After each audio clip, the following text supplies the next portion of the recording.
ब्रह्ममुरारिसुरार्चितलिङ्गं निर्मलभासितशोभितलिङ्गं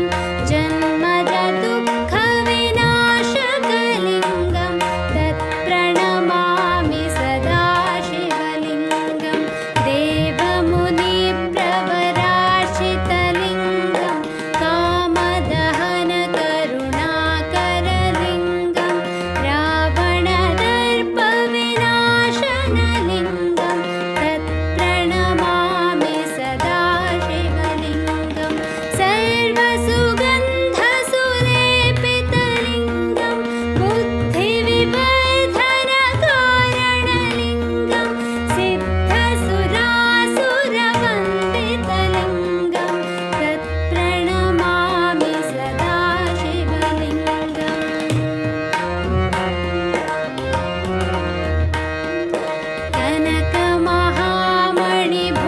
कनकमहामणिभूषितलिङ्गं फणिपतिवेष्टितशोभितलिङ्गं दक्षसुयज्ञविनाशनलिङ्गं तत्प्रणमामि सदा शिवलिङ्गं कुङ्कुमचन्दनलेपितलिङ्गं पङ्कजहारसुशोभितलिङ्गं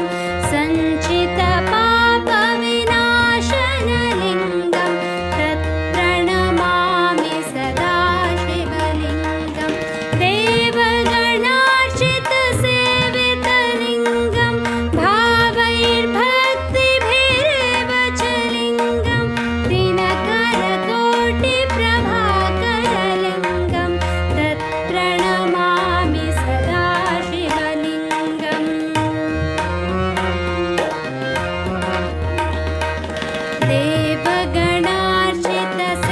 देवगणार्चितसेवितलिङ्गं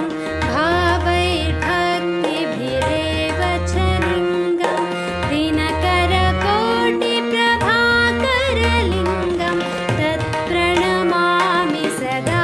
शिवलिङ्गम्